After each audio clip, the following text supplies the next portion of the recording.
Hey, everybody, how you doing? Well, that's good. Woo! My name is Bill Matz. I'm your director of fun and games for the evening. Joining me, as always, is Philadelphia's #1 hockey beat writer. It is Charlie O'Connor. Charlie, I had to get the first unofficial victory woo in. Of course, no post-game last night. But the Flyers win. I want to woo. We got it in there. And pretty impressive stuff from the Flyers in their preseason debut. We will get into all of that. Nice 6-2 win. Whole bunch of guys we want to look good. That was cool. But something that was very cool today down at the practice facility, Charlie. Guy Gaudreau, father of Johnny and Matt Gaudreau, of Hollydale fame. If you're around my age and played ice hockey in South Jersey, good chance he taught you a thing or two, Guy Gaudreau did. And he was down. He was with the Flyers in the Flyers training center today, Chuck. If you want to tell us a little bit about that, because that was a very cool move by the Flyers. Yeah, it was really nice gesture. Apparently, it was John Tortorella's idea. John Tortorella called Guy Gaudreau. It seems like, based on what he said, he called him a couple weeks ago and made the offer of, hey, do you want to, come basically be a guest coach for a little bit during camp? And understandably, I mean, Guy's obviously going through what is a tragedy I can't even imagine. And he basically told him at first, he said, I'm not quite sure. I'll let you know. And Torts was like, that's fine. Just let me know if you want to do it. And I guess at some point over the last couple of days, he let Torts know that he wanted to give it a shot. So today he was here. And obviously the Flyers, extended the invite. He was on the ice. He was, I never, was around Guy when he was doing these things, but apparently he's really, really into skating. He's always telling people to skate, and he was doing the tapping his stick on the ice as the guys were skating around in circles. So it seemed like, he was legitimately enjoying himself, and it seemed like it was a real thrill for him to be out there, coaching in an unofficial but official capacity. This is an NHL training camp, and he was out there functionally as a coach. And John Tortorella, we rag on him sometimes on the show, I think fairly, in terms of some of the things he does to players and how sometimes it can be a bit cruel from the outside. What I will say is that this speaks to the quality of person that he is on a deeper level, that, he knows that Guy is obviously going through it right now. The whole family is going through it. And just to do that for him, it speaks to the character of John Tortorella. No, absolutely. It's why I have faith. Like, when you see him do little stuff like this, and John Tortorella has done all sorts of charity work throughout his career. We've talked about it. But it's just those little things that he has the best intentions. Even though we openly call him a maniac on a regular basis and laugh at how ridiculous he can be, it is in service of doing something good, whether it's just his job or going above and beyond like something today. So hats off to the Flyers organization, Tortorella putting it together, all very cool. And good to see Guy out there at least doing something he loves for a little bit, because, yeah, goddamn, what is there to even say about the situation? All right, Charlie, on to something that was pretty cool last night. Flyers reversed the way their preseason started last year when they got killed by the Devils. They did the skates. They had a couple scrimmages. The next thing you know, all right, yeah, time for a preseason game, and they just had nothing in the tank, got destroyed. Last night went a little bit different. They win 6-2. They outshoot the Capitals 28-21. And now, listen, was this a fully stocked Capitals lineup? No.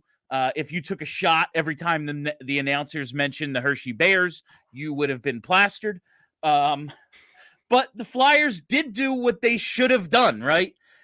I've seen this team lose an exhibition to Lausanne, and you know what we did? Make fun of them for it. The Flyers played their game and beat an inferior team. Good. Strong marks all around. We're going to get into some individuals after this. Yeah, I was obviously down in DC for the game. I covered it in person, and I covered last year's game when they played the Devils up in Newark, and that was an exhausted team. This team that played in this squad that played in that game, it did not look exhausted. They looked fresh. They looked like they had jump. There were a few guys in particular that looked like they had a ton of jump. And I think that's an improvement over last year, at least in terms of being able to handle the John Tortorella camp. Because this is now their third year. Some guys, it's not their third time. But for some of the vets, it definitely is their third time going through a John Tortorella camp. And I just get the sense that it's never going to be easy. The amount of skating he has them do the first day is obviously awful. And then the next few days, they're basically scrimmaging the whole time. And then when they're not scrimmaging, they're skating around in circles. He runs them hard. But it's clear that they are getting more used to it. They are getting better at preparing for it, and they're getting better at managing their energy to survive it. And also to the point where they can go down to DC and beat the crap out of the Capitals team, which you're right. It was a lot of minor league guys, not a ton of guys that are going to be seeing NHL games anytime soon. But a tired team can still lose to an AHL team, especially when it's the first game of preseason and nobody's in rhythm or anything. And the Flyers went out there and they just took them apart. I think it was the year they were closing the Spectrum.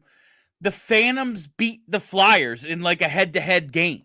It was, I'm pretty sure I saw that happen. Like, and again, like Lausanne, we saw it happen. I am glad that they just went out and played their game and did what they were supposed to do. And it allows us now to talk about a whole bunch of guys that, we've been talking about all summer. And now we actually have, all right, here is a point of information. They have provided us with data finally, and we can discuss it. And we're going to start, Charlie, with the guy we talked about last week, Bobby Brink. Bobby Brink, we were like, he's making the team. They're not going to put him on waivers. But it is a crucial year and a crucial camp for him to kind of just cement himself as a top 9 forward for this team. Maybe not be the 13th forward, maybe not be an extra guy. If we named a couple of forwards, like, okay, if they were to kick the door down, whose spot is vulnerable? Maybe it's Bobby Brink's. He had the demotion last year. He gets benched in that game 82. Tortorella liked Brink one right away and then saw some slipping. We're not quite sure where Torts is right now with Bobby Brink. Hell of a first impression, I thought. A couple of goals. You called him the best player on the ice. I thought he was. I thought start to finish, he was the most impactful. Other guys ended up having similar stat lines. I think Joel Farabee finished with 1 goal and 3 assists, so he had the most points of any Flyer. But I thought Bobby Brink, from the very first shift, was the most consistently impactful Flyer on the ice on Sunday night, which was great to see. And we talked to John Tortorella a little bit on Bobby Brink. I believe it was the day before. I think it was Saturday. And I asked him, I maybe didn't go at it as direct as I wanted to in my first question. I asked him about Bobby Brink and kind of his thoughts on him. And Torts basically said, ask me in a few days. I want to see how he looks in preseason. And then I straight up said, what I really was getting at was, because I compared him to Cam York.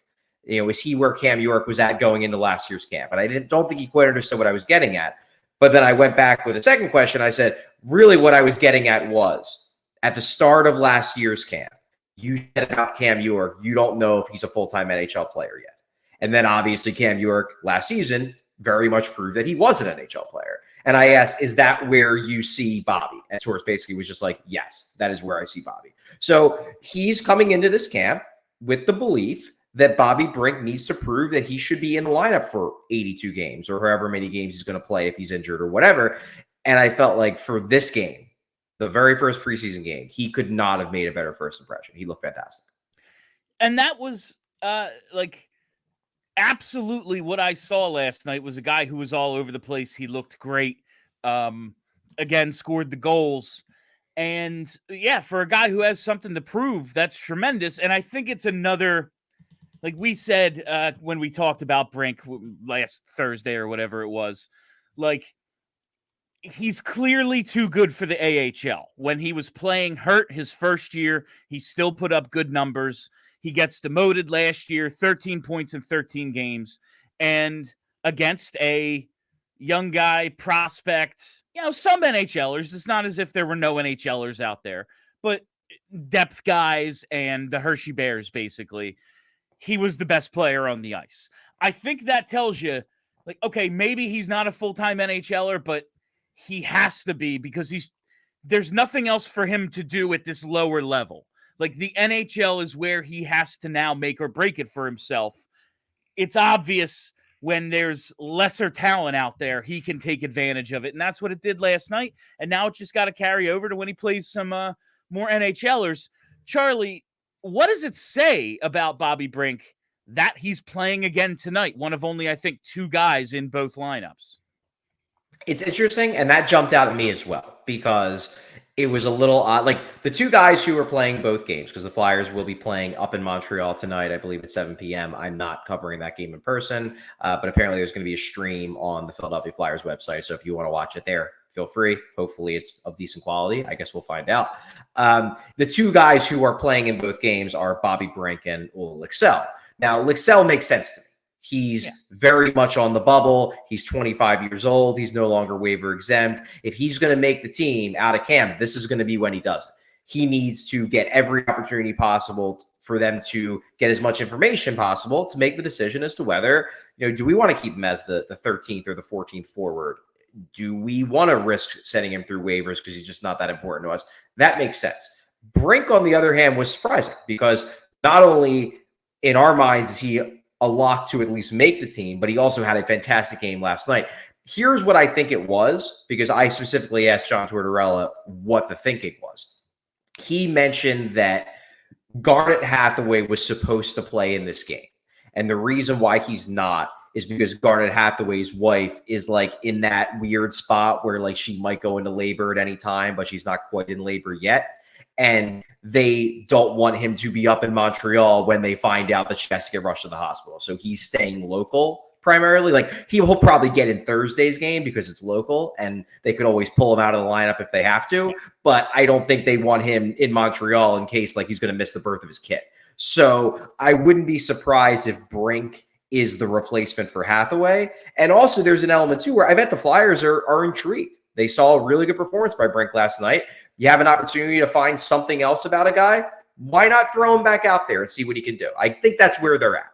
That was my thinking was, all right, yeah, the Garnet Hathaway thing, that kind of adds a another level to it, but they could play literally anybody. There's no shortage of wingers for this team and this organization. That said, I think this is a test for Bobby Brink. What did he struggle with last year? Habits and consistency. That's what we heard. Is he consistent enough? Does he have the same habits day in, day out? All right, you played a great game last night. Congratulations, Bobby. We're happy for you. Go be better tonight. Go show us that same player 2 nights in a row. Like, I think this is kind of one of those early tests for Bobby Brink, and it's a great spot for him to kind of prove that he has put in the work and improved in the areas the team asked him to in the offseason. I think this is a really good early test for Bobby Brink, and as a fan of his, I'm just hoping for another game like that because I want to see him in the lineup every single night. I think he is one of these guys. No, he's not a first-round pick, and he's not, oh, man, diamond in the rough in the 5th round, but a 2nd-round pick who's put up the numbers he did in college, you're really kind of hoping that you got a little something here out of this 2nd-round pick, and I think they did. I just want to see it more. Just want to see that guy more often that we saw in Bobby Brink. The Olle Lycksell thing is interesting too. Again, that makes sense, but he scored a pretty nice goal last night. What'd you think of his game otherwise? I didn't love it. I thought the goal was great. He's behind the play, gets a nice pass out front, makes a nice move. He went a long way towards redeeming himself with that goal. But the reason why he needed redemption is because I thought for the first 2 periods, he was not very good. He takes a really bad penalty, puck over the glass, not really under much pressure. I thought defensively, he made some mistakes. He wasn't that noticeable offensively until that play in the 3rd. So I had been impressed by Lycksell during the scrimmages, especially the very first day of scrimmages. I think he was really good in those. I was not impressed for the first 2 periods of Sunday's game. I actually had already had it written up in my thing of, I don't think he played that well. And then he scores the goal. And then I'm like, okay, I got to change my write-up because suddenly now I can't just say he was bad. He scored a goal. But I do think that he needs to show more if he wants to make this team. All right, the next place I want to go, a lot of guys I think really stood out last night. We're going to talk about Jett Luchanko. We're going to talk about Joel Farabee, all the guys who put up the numbers. I want to go to Carson Bjarnason here, Charlie, because I am really starting to like this guy a lot. Every time I watch him, he's good. That's, again, it's not as if he was super tested. He played the third period. He stopped 9 out of 9. Good for him. And he doesn't turn 20 until next June. So he's going back. It's not. There's no room in the NHL, and he's not allowed to play in the AHL. If he was a few months older, would he be a Phantom right now?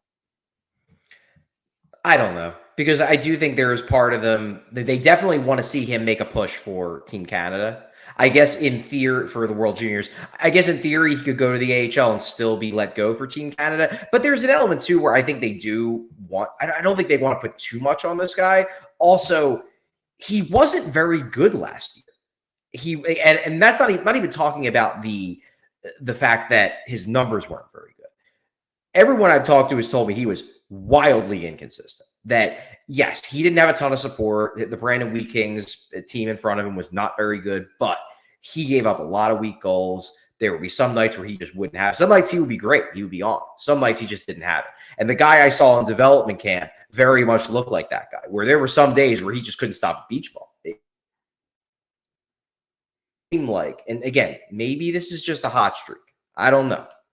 But it does seem like something may have clicked for him this summer, because he went to the World Junior Showcase in Plymouth and apparently excelled. He looked really good. And then from the jump in rookie camp, he's looked really good. Was real good in the rookie games. So far in camp, he's looked like he belongs. Look, he's not an NHL goalie. He needs a lot of work. They need to, at some point, whether it's next summer in development camp, whether it's next year in the AHL, they're going to need to work with him technique-wise and start to mold him into the goalie they think he can be. But I think he's definitely, at least for me, he's done a lot over this past month to raise him in my personal estimation, because I came into this this rookie camp not thinking particularly highly of Carson Bjarnason at all. And now I can see why they're excited about it. I get it now. Before, I was taking them on faith. Now I've seen it, and I can say, yeah, there's something here. No, when just looking at and thinking about, okay, how do we rank the Flyers goalie prospects in our head, or if we're going to make a depth chart? And, if Kolosov was here, I'd have him and Zavragin both ahead of Bjarnason, just the way I think about it. And watching him play, I mean, yeah, maybe Kolosov's better, but he's not a hockey player right now, so he doesn't count towards the rankings. And Zavragin, yeah, he's looking good in the KHL, but Bjarnason's doing it right in front of me. And I think I'm right there with you, where it's yeah, he's growing on me. I like what I see. And this is kind of where I know they want guys to have the slow development process, dominate your level. They have goals for him, push for Team Canada. And that's great. If he's able to do that and, just kind of conquer each level as it comes. But I just look at it, and I know there's nothing that can be done because AHL, CHL age restrictions exist. But I just look at it and go, all right, you like this guy's tools. You don't like the team in front of him in Brandon. Wouldn't it be nice if you could get your hands on him a year earlier, and start turning him into that goalie you want to turn him into? But we must wait, because that's the way things are, Charlie. Yeah, that's the way the rules are. He's too young to go to the AHL. I see where you're coming from. I just don't know if he's ready for the AHL, and I don't want him to go to the AHL. I wouldn't want him to go to the AHL and just get obliterated. But I do see where you're coming from, in that it would be nice to get him working with development coaches on a daily basis, just be in their orbit rather than being far away. I get where you're coming from. I don't necessarily share that wish for him, per se. There's another guy who we're going to be talking about who I really wish he could go to the AHL. That would be, I think, the ideal for this guy. Instead, they are going to have a very, very interesting conversation on their hands about him. I don't know. Do we want to do the ad read before we get into one Jett Luchanko? I want to do just quick on Fedotov, then the ad read, then Luchanko. Fedotov stopped 10 of 12. I thought he looked pretty normal for the most part. One time where he kind of lost his net a little bit, but recovered and looked okay. Made a couple of saves directly after that. What'd you see in Fedotov? It's funny. I thought he was mostly fine. Yeah.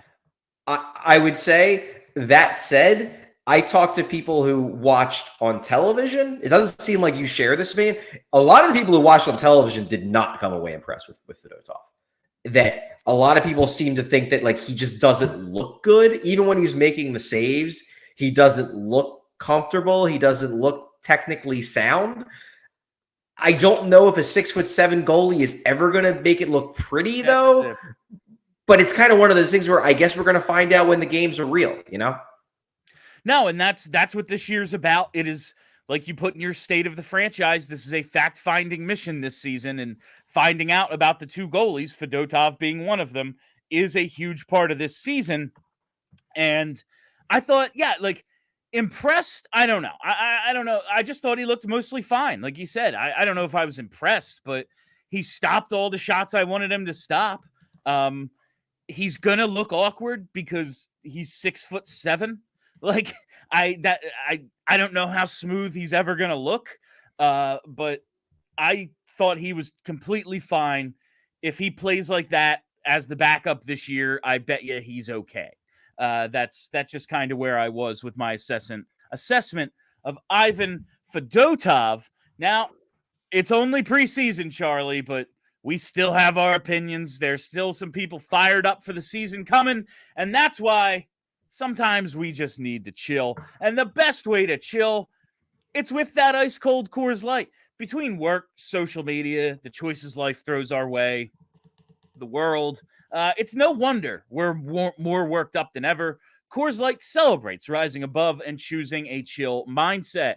Why not turn a rained-out barbecue into a karaoke house party? Or after a tough loss, settle scores with an ice-cold peace offering. Make the choice to choose chill, then reach for a Coors Light. It's mountain cold refreshment. And Charlie, it's only a few weeks away now, man. The season will be here, and people will be fired up. And that's why sometimes we all need to choose to chill. There's no better way to celebrate that choice than with an ice-cold Coors Light. So whether you're freaking out about the Mad Russian, about the goaltenders, about maybe a guy making the team when he's not quite ready, you need to find the Blue Mountains in your fridge and enjoy a beer as cold as the Rockies. Because when everything surrounding your favorite hockey team is on fire, sometimes you just got to chill. Make the most of the times you choose to chill. Choose Coors Light. Get Coors Light delivered straight to your door with Instacart by going to CoorsLight.com/PHLY hockey. Celebrate responsibly. Coors Brewing Company, Golden, Colorado. Now I got to talk to you about Glatt Hair Restoration. Yes, I am excited to be sponsored now by Glatt Hair Restoration by the Morgenstern Medical, because I've been a John Marks listener and fan for a long time and worked with John. I've seen his head up close. It looks great. He has a tremendous head of hair on him, thanks to the good people at Glatt Hair Restoration. And right now, what's going on at Glatt is they have the same peerless approach to care, same expert team, same unmatched Glatt system, same state-of-the-art location, and same stellar results, now under the direction of Dr. Morgenstern, a highly respected plastic surgeon. Each member of this exceptionally trained team brings 30-plus years of industry experience. Hair restoration is what they do, and it's all they do. As anyone can just buy equipment, say they do hair restoration. People want their hair back, so it's, oh yeah, I can do that for you, no problem. Only Glatt Hair offers decades of proven results using an innovative approach and delivered by leaders in the industry. Glatt Hair can help during all stages of hair loss with leading-edge treatments for prevention and restoration, including laser light therapy, non-invasive TED treatments, vitamin supplementation, topical and oral medications, PRP and stem cell restoration, and hair restoration surgery. Each patient receives a complimentary one-on-one consultation to pinpoint the best course of treatment, and caring patient advocates work with you from the first phone call to the last follow-up visit. They understand that this decision can be emotional and challenging. They're here to help you make your experience simple and stress-free. Glatt Hair isn't just about restoration, it's about innovation. Their breakthrough treatments really do dramatically change lives. Change your hair, change your life. Bald is now optional. If you want to improve how you look and how you feel about yourself, Glatt Hair has the right treatment for you. Regain your confidence. Visit glatthairmctr.com or call 610-980-4000 to get started today. All right, Charlie. It's a mouthful. Jett Luchanko, Jett, Jett. Let's talk some Jett. Luchanko is a Jett. We've talked, like, it's probably best for Jett Luchanko's development to go back, dominate, work on his offensive game, become that excellent all-around player, and then hit the ground running, hopefully in the NHL 1 year from today. But he definitely can hold his own in the NHL. I'm not saying he's going to be great. I'm not saying he'd score 60 points. He'd be on the power play. He'd be in the top 6. I'm saying Jett Luchanko in some role could hold his own in the NHL. Is it going to be tough to send him back for this coaching staff who's like, he's a center, we need those? I think it has to be a conversation now. And it's all credit to Jett Luchanko, because I don't think they entered camp believing that he would still look this good this late. Like, he was real good in development camp. You expect that. He's a first-round pick. Come on. Like, they're supposed to look real good in development camps when you're a first-round pick and you were taken in the first half of the draft. He was good in rookie camp, and you kind of expect that too. You expect, again, first-round pick. Maybe he gets a little overwhelmed physically, but the one thing you say about Jett Luchanko is he's a workaholic. He's a workout freak, and he physically can handle playing against guys who are 24, 25. So, okay, he checks that box. I really thought that last night was going to be the first time where you saw, yeah, he's not quite ready. And instead, he was one of the best 5 or 6 players on the ice for the Flyers. An absolute standout, without a doubt. Obviously, the skating pops, but what I keep going back to is he's not a small little speedster out there, man. He is a strong guy. He can hold his own, and it shows. He comes away with a few assists last night. The playmaking is coming around. Obviously, it's something they want him to work on, work on that creativity, invent new moves and ways of getting to the net and getting the puck towards the net against the lesser competition. But man, this would be one where you go, it would be cool if he could play like 45 games in the AHL and then we see. Like, that would be very cool, right? Yeah, he's the ideal guy where, especially given the fact that Guelph, his team, the Guelph Storm in the OHL, they're not very good. So he goes back there. He is going to be, essentially, he has to carry that team. He's going to be playing 20 minutes a night. He's going to be probably feathering great passes to teammates that can't finish because they're not very good. That's a frustration point. And the fact that I think he's physically capable of holding up in the pro game. The AHL would be a great spot for him. Unfortunately, he's too young. He's not allowed. It's NHL or OHL. That's the nature of the agreement between the NHL and the Canadian hockey leagues, the major junior leagues, that you have to be 20 years old. Or if you're not 20 years old, the only way you can get brought up to pro game is to play in the NHL. So that is not allowed. That is straight up not allowed. So put that dream out of your head. Where I'm at with this right now is I do think it would be best for his development for him to go back to juniors, foster that creativity. I don't want him, I think he could play right now and be like a Ryan McLeod type, where he leans on his speed, he forechecks, and he's a perfectly fine 3C. Might be a better 3C right now than Scott Laughton or Ryan Paley. I do think that he would be better served fostering the creativity where he can make plays and has more time and space. I do think that's better for him. That said, and this is what brings me back to, I don't know, maybe they will. It's really, really hard for a front office and a coaching staff to go into a room of players and they all have watched this kid and they know he's earned it, and tell them, sorry, yes, we know this guy would make you guys a better team, but you can't have it. not saying you can't do it. The Flyers certainly have the ability to say, sorry, we're looking for the future. They traded away Sean Walker when they were in the middle of the playoff race. So they can do it.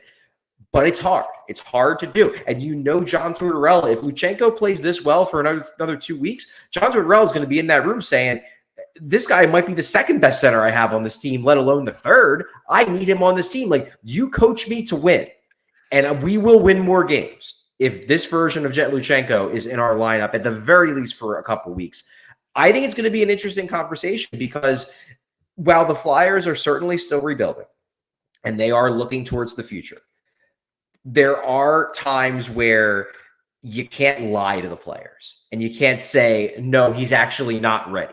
And I can tell you this, based on what I've heard, like, there are multiple players in that room that are just like, damn, this kid can play. Like, this kid's got it. And that's exciting. All right. 2 questions for you based on that. One, we touched on this a little, I think, last week. Sean Couturier. Mm-hmm. And Couturier is older than Jett Luchanko. Couturier turned 19 in December of his rookie year, I believe. And we know Jett just turned 18, the last week of August or something. In August. He is 18. He's a young kid.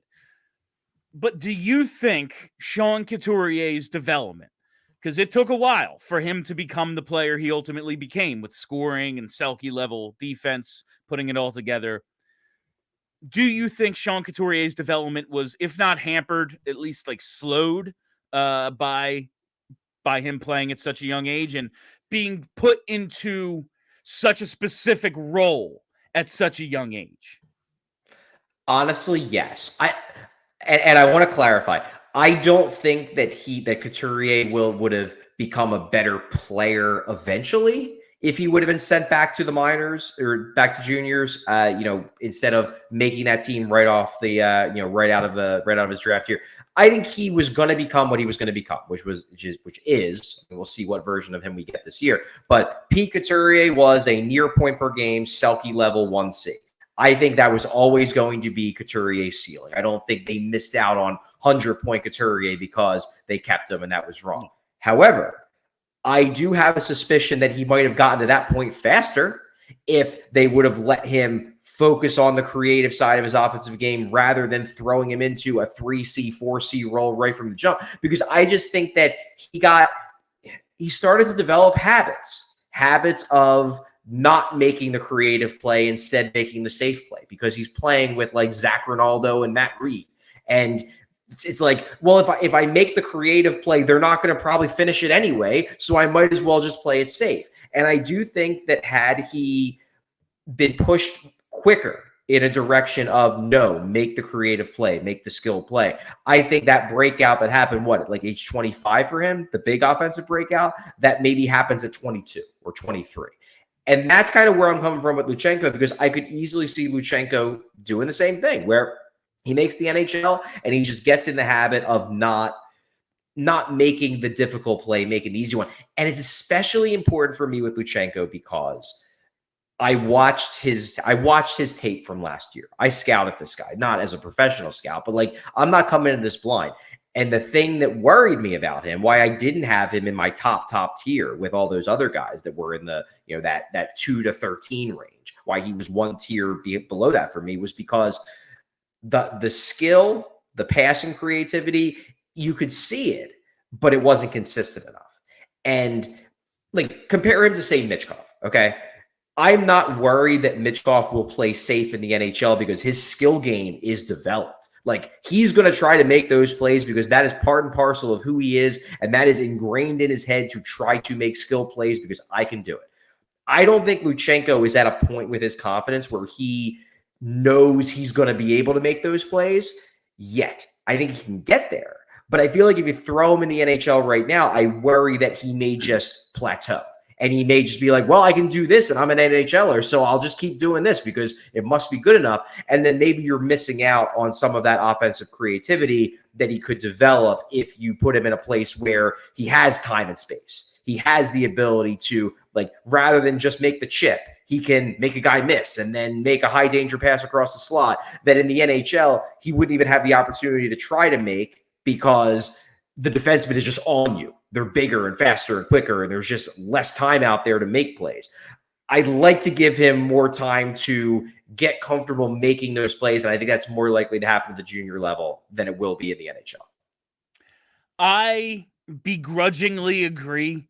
It's probably for the best for Jett Luchanko and this team in the long term, which we've been told time and time again, that is the priority, not right now, the long term, for him to go back to juniors. That said, I'm glad you brought up Sean Couturier's line mates from that time when he was young, because he was in that 3C, 4C role. He's playing a ton with Matt Reed. Now, no disrespect to Matt Reed. Guy had 3 really good seasons in the NHL as a goal scorer and a two-way forward. Also, they oh yeah, let's try out Zach Rinaldo in a third-line role and put him with Coots. It'll work. Like, looking at what the lineup could potentially be, Jett Luchanko would perhaps be centering a line of Joel Farabee and Bobby Brink, Yeah. That's a little different. Like, that is a scoring third line. There is no, just chip it in and chip and change. Like, that's not what that line would be. So maybe there's a possibility it could work, but ultimately I think it's probably for the best to just send him back. Maybe he gets in at the end of the year or something, and next year we're off to the races. It's very depressing, Charlie, because he could be so much fun. Bill, I'm not ruling out the possibility he makes this team because he's playing well enough that they're going to have a conversation. I asked John Tortorella today, more or less, like, if it gets to the point at the end of camp where he's still playing this well, do you as a head coach even think about the development aspect, or you just go into that meeting and say, this guy will make us better right now? And Torts kind of rounds about it, but he eventually got back to like, hey, I'm the coach and I'm going to express my opinion in those meetings. And then I understand that, Danny and Jonesy might be looking at contracts and timelines and things like that. But as the coach, I'm going to express my opinion, and then they're going to decide whether they want to take my opinion or not. But he more or less said, without saying it, if Jett Luchanko keeps playing this well, I'm going to go into that meeting at the end of camp, and I'm going to say we need to keep this guy because he's one of the 4 best centers right now, and I want to win games. Like, hell, this might be John Tortorella's last year as an NHL head coach. Like, we don't know. Every year there's the possibility he might decide to hang him up, and if he's watching a guy looking great in preseason and killing it in drills and impressing guys on the team who are longtime NHLers, I understand why he's going to go into that meeting and say, I need this guy. You can't send him back. I need this guy. I realize, I'm glad if he keeps playing this well, that is a major caveat as well. It is. He has to keep really standing out, because if there's any reason where it's like, oh yeah, then it's an easy decision for the front office. If it were to happen though, Jett Luchanko plays in 3-4 preseason games and lights it up, point a game, whatever. One of the best players on the ice, clearly looks like he can be an NHL center immediately. Would the Flyers, do you think, trade one of maybe Noah Cates or Scott Laughton? Probably not Laughton at this point. I think he's a Flyer for life. But just to open up a little bit of space here, one of these swing centers who can be in that bottom 6. Do you think they move them or just go with 14 forwards? That's always a possibility. I think they would just go with 14 forwards. I would guess it probably pushes Cates out of the lineup, which might happen anyway, especially if they want Delorier in there to be the bodyguard for Michkov, the way that they've been talking since the summer. So Cates might be out of the lineup anyway. Maybe it pushes Delorier out of the lineup if he has the leg up on Cates at the moment because of that specific reason. I don't know. I just think they like Noah Cates, and I don't think they're going to, especially given the fact that even if Luchanko does make the team, that doesn't mean he's going to be here all year. He could just be getting the 9-game audition, because this is something I do want to explain this for our listeners and viewers that don't fully understand this. Good, yeah. Because when people talk about the 9-game audition, the reason why they talk about the 9-game audition is this. For junior level guys, you are allowed to give a guy 9 games in the NHL before it counts against the first year of his entry level contract. So what the Flyers could theoretically do is they could give him 9 games and then send him back to juniors. They are allowed to do that. And then next year, it would still theoretically be year 1 of the entry-level contract rather than year 2. And if you're paying attention to things like contention timelines and, making it so a guy doesn't necessarily get a raise quicker because you've got a caps to navigate and everything like that, that does matter. So there is a chance that Luchanko could make the team, stick it out for 9 games, and they could spread that out too. Like, it doesn't have to be the first 9. He could play, he could play 2 games week 1, 1 game week 2, and he could still be here through November. I don't know if they're necessarily going to do that. I'm just saying it's been done before. Other teams have done that. But point being is that I don't know if you go out and you rush to trade a Noah Cates, knowing that there's a non-zero chance that by the end of October you might need him because Luchanko might be going back to Guelph anyway. Yeah, I'm glad you mentioned they could spread it out part, because I was going to ask, do you know if it's individual games or team games? And it's individual. It is games played. It's games played. That's good. And as soon as I asked it, I was like, oh, what if they were to send him back? Why would they make that trade? Like, I was like, oh yeah, that's stupid. But I was just curious. We tackled that part. And now, before we move on, we're going to talk about Michkov. We're going to talk about some other guys. We got to talk about TrueMark Financial Credit Union, our friends at TrueMark. That's right. They want you to know that they get it. The idea of switching from your big bank, where you have all your debit cards, all your accounts linked for your direct deposit and all your auto pay bills, they get that it sounds kind of like a huge pain to maybe switch over to TrueMark Financial Credit Union from the bank that you've been at for so long. But they make it super easy for you to do. And all you have to do to find out how easy, it's go to truemark.com/PHLY or go into one of their dozens of local branches where you'll get personalized service and find out just how easy it is to make the switch. Now, why should you make the switch? You know the reasons by now. For starters, it's that ownership structure, man.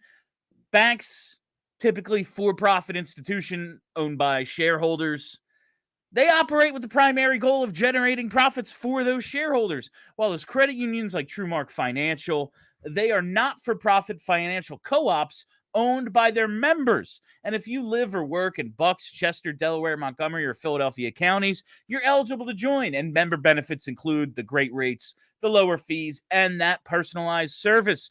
They have advisors on site at all their branches to provide personalized financial planning and expertise, so you can learn about goal setting for long-term financial security. Make the switch today to TrueMark. You won't regret it. TrueMark Financial is federally insured by the NCUA and is an equal opportunity lender. For more information, visit truemark.com/PHLY. And while we're here talking about making the right decisions, you got to make the right decisions for your tailgate. You got to get a Rugged Road cooler for your tailgate, because Rugged Road is dedicated to creating innovative and durable outdoor gear for adventurers who demand the best. Their products are designed with the highest quality materials and craftsmanship, ensuring they perform in the toughest conditions. Whether you're on land or water, Rugged Road gear is built to accompany you on every adventure. Talking about the floatability, one of the most unique features of Rugged Road coolers, they're built to always float upright, so you never lose a drink, and we know how devastating that can be. And their lightweight design as well. Unlike other heavy-duty coolers, Rugged Road coolers are incredibly light, making them easy to transport on any trip without compromising performance. And it's all about that performance. Rugged Road coolers guarantee their contents stay cool for up to 7 days and oftentimes longer. And they're versatile, perfect for a variety of outdoor activities. From fishing and tubing to camping and tailgating, these coolers are designed to meet the needs of every outdoor or sports enthusiast. So gear up for your next adventure with Rugged Road coolers. Reliable, durable, and built to be used, Rugged Road is your ultimate outdoor companion. Head to ruggedroadoutdoors.com and use code PHLY for 10% off today. All right, Chuck. Morgan Frost, our guy, the star. The toilet seat is up. It is very much up. Has Morgan Frost been the star of the first year of PHLY Flyers? It feels as if we've talked about him more than maybe any other guy. And he looked good in the game. I think John Tortorella is the main character, but yeah, Morgan Frost is like maybe second or third billing. Michkov is up there too, obviously, even though he wasn't here. He's the main character, but is it antagonist, protagonist? It kind of goes back and forth. Torts is an anti-hero. 100% an anti-hero. Frost might be the protagonist, honestly, in that story. It's all what if this whole story is building to 1C Morgan Frost Stanley Cup winner? Like, that would be amazing. What if that's what this whole story has been about the whole time? He's on a line right now with Owen Tippett and Matvei. Michkov, liked what we saw out of them. Some good puck movement on power play and at 5-on-5. Couple of goals for Morgan Frost. What did you like in his game last night? I just thought he played. I know that's a very hockey cliche, but he looked basically like the same guy from last year. There wasn't much rust there. He just looked like him, which to me, in the first game of the preseason, after going through 3 days of Torts death skates, that's pretty darn impressive. Yeah, I think the chemistry was pretty impressive. Just finding ability for Michkov and Frost and Tippett all to find each other. I thought the team's chemistry as a whole looked good, considering Tortorella doesn't break out the pucks until day 2, and then all of a sudden we're heading down to DC to go play a game. I thought they looked all pretty solid. What'd you think of the trio of those guys together? I didn't mind it. I'm not sure. I think I like the Frost-Michkov duo. I don't know if Tippett is the right guy to be the 3, just because, and again, this was first game of the preseason. I don't want to make any sweeping judgments here, but he very much kind of felt like he was a little bit on an island, and I don't know, to me, Tippett is the guy who you want as the centerpiece of a line, not as just the other guy. And there were too many shifts where he felt like just the other guy on the line. Whereas Michkov and Frost, they're working their magic passing wise. And to be clear, I thought Michkov was fine in this game. He did look tired. He definitely didn't have. Talked about how he had burst in. Did you lose me there? For a second, but you're back. Okay. But remember how I talked about in the rookie game about how I thought Michkov looked faster than he did in the KHL, and I mentioned it's probably because he was playing through pneumonia, or the after effects of pneumonia through most of that season. That probably sapped some of his speed, his quickness. Well, on Sunday he looked like the guy from the KHL. He looked slower. It wasn't that he looked slow. He just didn't have that same jump, and I do think it's because of the 3 days of camp. I think that was the reason. I think that, and John Tortorella essentially said that today. He said straight up that Michkov looked a little slower. And I think that's just because he's getting used to the fact that my camps are real tough, and he's not used to that. One of the reasons why I think the Flyers on the whole had better legs is because a lot of these guys have been through multiple Torts camps. Michkov hasn't. The one exception, notably, is Luchanko, because he looks real fast regardless, but that guy, I guess, is just a fitness freak. Yeah, that's Luchanko. He's just going to stand out because of the way he skates. But on top of that, the fact that he does have those legs after 3 days of camp is pretty impressive. And it's yet another, it's another check in the box of could this dude do it? A maligned draft pick at the time. Make the team. Was he maligned? I think people were just surprised. Maybe he wasn't maligned. People, okay, we see what they're going for. They needed a center. They needed some speed. They like that. But the decision to not take one of the guys whose names we knew better, Consta Helenius, Zeev Buyum, these are guys whose names we just heard more often. And for better or worse, that means we think that they're better. Like, that's just the way drafts go. And you don't know for years later who's right and who was wrong. But I do think the front office was taking some heat for the selection. Absolutely. Absolutely. I don't think fans were shitting on Luchanko. I think they were skeptical of the Flyers and the decision to take him over guys that were more highly touted. But in the end, and we've talked about this multiple times over the last couple of months, in the end, and this is one of the great parts about sports, we're going to find out if they were right or not. If Luchanko's real good, and so far he's passed at every test, if he's real good, he's going to prove them right. It doesn't matter that he wasn't the chalk pick in that spot. If he's what they think he can be, then we're going to say it was a brilliant pick. Just like had Ron Hextall taken Miro Heiskanen over Nolan Patrick in the moment, we would have ripped them. It would have been criticize. We would have been leading the charge because we were so excited about Nolan Patrick. But 2 years down the road, we would have been saying, thank you, Ron, because you made the right pick. And this could be the flip side of that. It absolutely could. I forget where we were going with that, but yeah, it would just be it would be fun. We were talking about Michkov. We were talking about Frost. So we can go back to that. I thought Michkov was good in this game. The one thing that really stands out to me so far, and I do think there are other elements of his game that are going to pop over time as he gets more comfortable with his line mates, as he starts to get that energy back, because I think that's been sapped a little bit. But the one key part of his game that seems like is translating very, very quickly, and I believe it was, I think it was Sanheim today who mentioned it without being asked about it, the passing. This guy can pass, and it's really exciting. I haven't tracked any of these games, but there's one stat. It's basically called like scoring chance contributions. So it's like, how many scoring chances did you create for yourself where you were the guy who had the scoring chance, but also how many scoring chances did you have the primary pass on?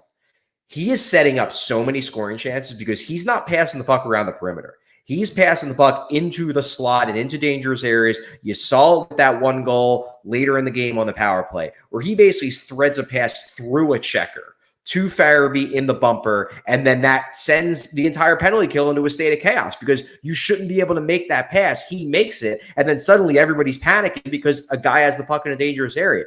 If Michkov from the jump can make those passes, he's going to score a lot of points early before even the rest of his game even fully comes together. No, the idea that not only are these good passes, they're impressive just in their execution, they're always an attack. He is trying to get the puck into the dangerous area. He had one from behind the net last night where he just kind of squeaked it right out into the slot, and I don't even think it found anybody, but I was like, if he can do that consistently, he's just going to put up points because, like, that's what happens. You enough scoring chances set up, some goals are going to go in. And I was really happy with that.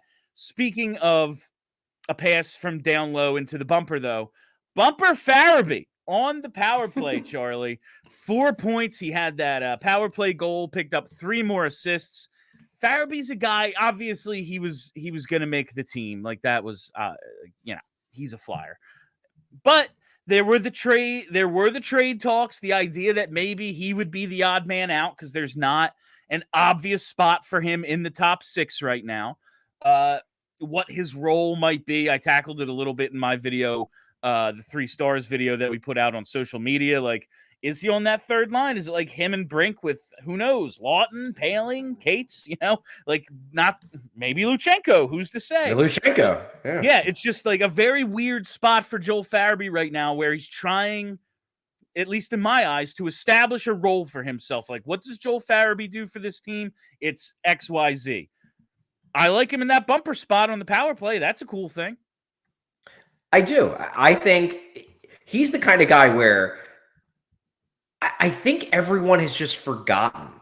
And I get it. I truly do get it because he was real bad from February on. Basically, since they came back from the All-Star break, he was not good. So I understand why this is going on to people's heads. He was really good from October through January, really got going in like December and January. He was great. And it's not even that, like, we talk about him needing a bounce back, like, or needing a breakout. Like, he doesn't even need to get better. He just needs to go back to being the guy he was in the first 4 months of the season. And the Flyers have a darn good player. And if he can, that was almost entirely at even strength. If he can go back to being that guy at even strength, and then the power play gets better just because Michkov is on it and he's making those kind of passes, if he ends up being a guy on that top unit, and he's certainly in the mix to be on that top unit, he could be a third liner at even strength and a top unit power play guy. He's going to put up some numbers. I never got low on Joel Farabee.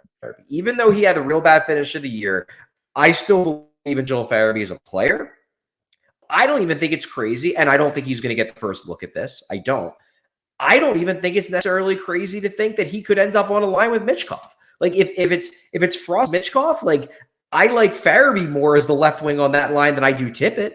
I think Farabee is a more balanced player who can score and pass, whereas Tippett's more of just a pure shooter. I don't know if I want a pure shooter on a line with Michkov. I could see Joel Farabee working out on that line. By the same token, he has shown real chemistry dating back to last year with Bobby Brink. So if all he is a third liner at even strength and those two guys just click, he could put up a lot of points there too. He absolutely could. And I think Farabee, like, just that little thing, like, could he play with Michkov? I think he could. It would depend on the center for me, just because with a lefty shooting right wing and then maybe a lefty shooting left wing, like, okay, how do we make this work here? But yeah, they'd figure that out. Before we wrap up today's show, I'm going to thank all of our diehards. We could not do what we do here at PHLY without you. If you're not a diehard, what are you doing? Go to allphly.com right now. Sign up to be a diehard.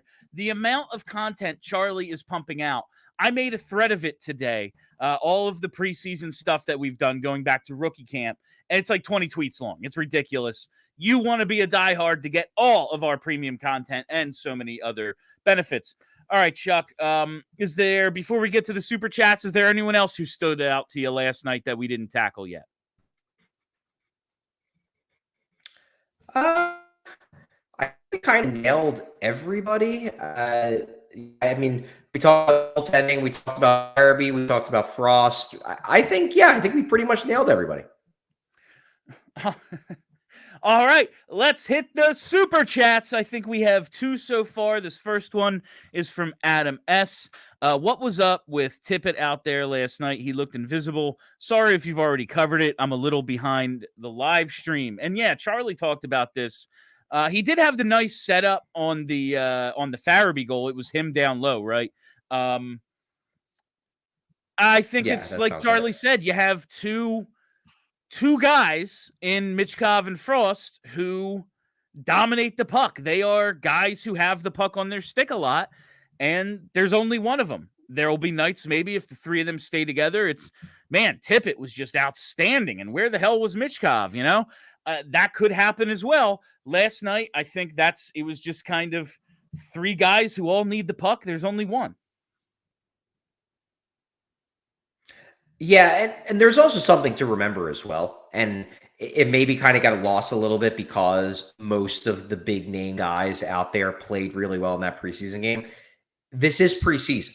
The veterans are not necessarily going out there with the goal of dominating. I mean, obviously they'd like to. They're competitors. It's a hockey game. But Owen Tippett just looking meh in the first preseason game is not even close to cause for concern. Like, these guys are playing themselves back into rhythm. I don't think they're playing themselves back into shape because you have to be in incredible shape to survive a John Tortorella training camp. But I think they're playing themselves back into rhythm, just getting their time back, getting their touch back. And it's in no way, shape, or form a concern that Owen Tippett didn't look great in this game. I worry a little bit about whether he fits with that line stylistically, and that might be a long-term thing. It might not. We'll see. But yeah, I agree. Tippett wasn't anything special in the first preseason game. Just don't forget that it was the first preseason game. He scored 55 goals over the last 2 seasons. I expect him to be somewhere between 27 and 30 goals again. Yeah, I can't worry about the preseason there's a lot of guys on a bubble, or we're not quite sure where they fit. Tippett's signed long term, and he showed us who he is the last 2 years. It's definitely not a concern. All right, let's get that next super chat in from Hattrick Patrick. I honestly think a player like Luchanko could develop in the NHL just as well, unless he's got some sort of maturity issues because he still is very young. And that is, well, he doesn't. Yeah, that's he does. He's a very mature kid. Yeah, absolutely. And that's one of the things I think he has going for him is, yeah, he makes the team at 18, and it's like, oh, we got to keep an eye on this kid. Like, this was a guy who said, yeah, during the pandemic, all my friends were playing video games, so I built a gym in the garage. Like, I do think he is the kind of guy who, one, has the maturity, and two, has the work ethic to develop at the NHL, where it wouldn't just be, all right, I'm good. You know, they set me up on the third line. I'm going to be a checking center, and that's all I am. I think he wants to score and score quite a bit, and he would be able to develop. It's probably best to send him back, but man, just looking at what this lineup could be, Farabee, Luchanko, Brink is a lot more exciting than Farabee, Laughton, Brink. That's all. That's all I'm saying. It is. I just, if we're going by like a basic comparison, it's like if you have a kid who shows you're teaching a kid how to swim. He's 7 years old. You have swimming lessons. First week, he's killing it. Like, man, he's picking these things up quick. He's got a handle on staying afloat, master of the doggy paddle, and he's doing the normal strokes fine. So then you throw him into the middle of the ocean where he can't touch the bottom and there's a current. And like, yeah, he might be able to survive for a while because he's just doggy paddling and staying afloat. But is he going to learn breaststroke and butterfly and all those other things there? Maybe, but it's going to be a lot harder than doing it in a more controlled environment where it's not that high pressure. Charlie is already turning. He's already got ideas of turning his firstborn into the next Michael Phelps. All right, I believe that does it for Super Chats, and that will do it for our show today. Thank you all for listening. Thank you for hanging out. If you haven't already, you got to hit that subscribe button. Follow us right here on YouTube. Set that reminder bell. We'll be back at 4 o'clock for all of our non-game day shows this week.